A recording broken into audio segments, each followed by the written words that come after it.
Welcome back for another video.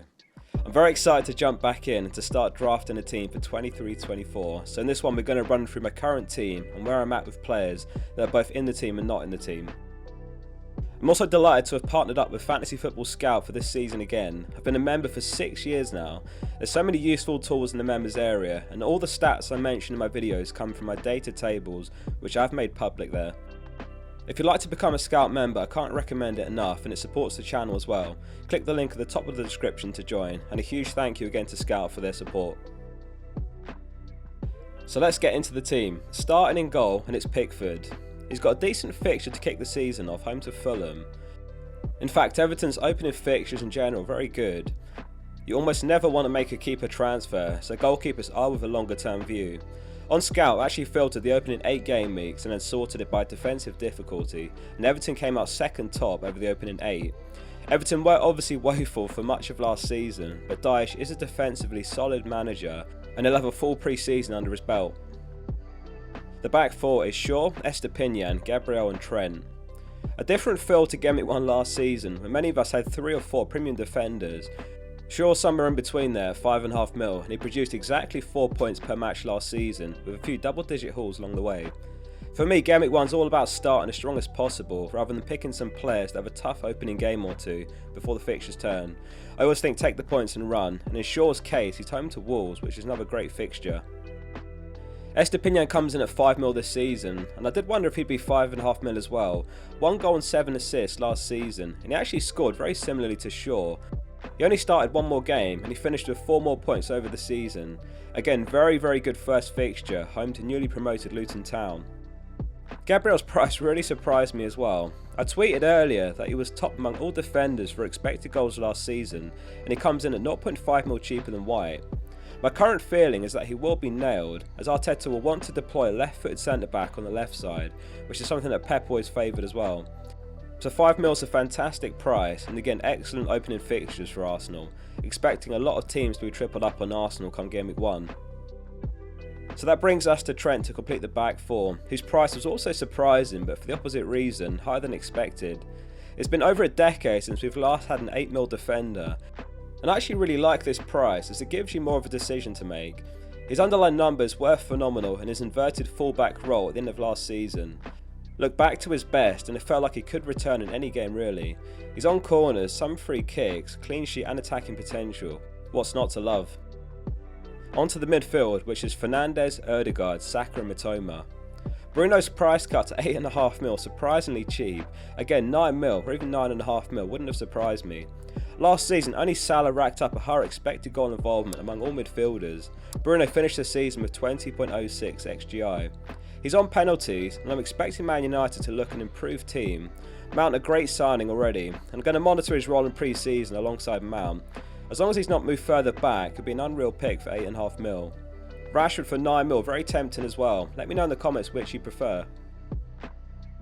Arsenal's pricing all round, very surprising. 8.5 mil for the second and fourth top scorer mids for FPL points.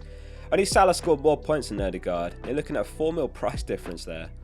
15 goals for Ødegaard was really impressive, and whether he can replicate that's a huge ask. But I think he'll live up to the price tag. Double Arsenal mid plus Gabriel in defence means no Jesus up top. We'll talk more about that in a moment when we look at the strikers. Ødegaard didn't go longer than 3 games all season without an attacking return, which is an interesting stat. Great value. In pre-season last year I said that Saka would have a 200 point season, and he just about did it with 202. I expect him to do it again, but not so much of a hot take this time round. Ridiculously talented and only 21 years old. Who knows how high his ceiling is, and he's only getting better. 8.5 mil, very generous price tag again with that in mind, plus he's on penalty duties. Assuming he does break 200 points again, we'll likely be paying 10 mil plus for him next season, and looking back on how the 8.5 mil price tag was really cheap. Nottingham Forest at home is an amazing opening fixture. Doubling up in attack's the way to go in my view as it stands. Mitoma completes the midfield, a price hike to 6.5 mil after 7 goals and 9 assists last season, 24 starts. He always looks so dangerous on the ball, very direct with his take-ons, and he often finds the yards to put a dangerous ball into the box. Hard to ignore a Brighton attacker with his opening fixtures. If he starts slow, then he's a potential sell around Gameweek 4 when they have a couple of tougher games. I read every comment, and there was some really good discussion in yesterday's players to avoid video, where I had March down as an avoid in favour of Mitoma. I know some of you are actually leaning towards March regardless, who does cost the same. The front two is Haaland and Watkins. Despite the record equaling price tag of 14 mil, Haaland still commanding 81% plus ownership. I tweeted yesterday that apparently his price tag's still too low, but many of you pointed out that it could in fact be other players with such generous pricing makes it easy to slot Haaland in. The biggest shift this season is the switch from 2 premiums to 1. I actually can't remember the last season I went into Gameweek 1 with only 1 premium, but the prices make it difficult to resist. If you get Salah or Kane, you're missing out on value players. Typically 2 premiums was great because you can line up captaincy rotations in advance, but Haaland's fixture proof, and this season it's going to be difficult to look past him as a permanent captain initially anyway. So Watkins completes the 11, and he's the biggest question mark in the team at the moment. Something I've not mentioned yet is that this draft has 0.5 mil in the bank as well. So last season, Watkins and Jesus were basically even for points per match, 4.7 for Watkins, 4.8 for Jesus. Meanwhile, Saka and Ødegaard had a somewhat higher points per match score. I could be off the mark regarding Jesus, but if you caught yesterday's player to avoid video, I felt the double Arsenal mid was the way to go. Last season, Saka and Ødegaard were both long-term holds, Jesus felt like less so. Between Gameweek 10 and Gameweek 16, Jesus racked up just 3 assists. Between Gameweek 32 and 37, just 1 goal. And all those games he started in. It's cherry-picking stats obviously, but I like the mids more. If it looks like a mistake, then there is the opportunity to go Watkins to Jesus a couple of game weeks in, and then one of the Arsenal mids to Son or someone else. Son for 9 mil is an intriguing one. Last season's stats obviously don't justify a 9 mil price tag, but they obviously kept it high as insurance because if he gets back to his form of past seasons, then it'd be great value. Easy to forget he won the Golden Boot the season before last. Going to be following Spurs closely in pre-season to see how they do, and if Kane does leave, will they suffer or will the goals be shared around? Make sure you subscribe for the pre-season update videos, which will come weekly until Game Week 1. And Nkunku's another one firmly on my radar for 7.5 mil as a forward. 22 returns in 25 league games last season, 35 returns in 34 the season before, outstanding in the Champions League as well. Many players have struggled coming across from Bundesliga. Werner immediately comes to mind when Chelsea signed him. Onto the bench, which is Areola, Botman, Archer and Baptiste. I've chucked Areola in there as an opportunity to talk about him.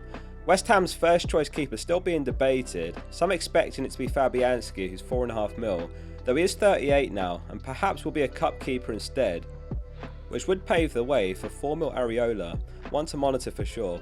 4 mil starting keeper is so handy in FPL and hard to come by, last season's Ward a rare exception.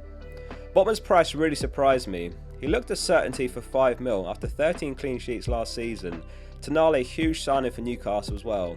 My best guess is that they had to make share 0.5 mil more, but didn't want to make share 5.5 mil, so therefore share 5 mil, Botman 4.5. Poor opening fixtures for Newcastle, but a good long-term option if you can get through the opening 3 without using them. I suppose Game Week 1 he is usable in against Villa. Some Aston Villa fans do think that Archer will get more minutes this season, albeit off the bench for Watkins. Looks like he may have proven that he's better than Championship level and ready to be an impact sub in the Prem. He's on the watch list as well for only 4.5 mil. We were spoiled with Andreas for 4.5 mil last season in midfield. This season no 4.5 mil mids leaping out.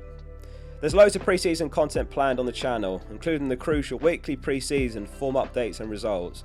We're going for an ambitious 150k subscribers before Game Week 1, so hit subscribe and you'll get the latest videos in your feed as they drop. See you soon for the next one.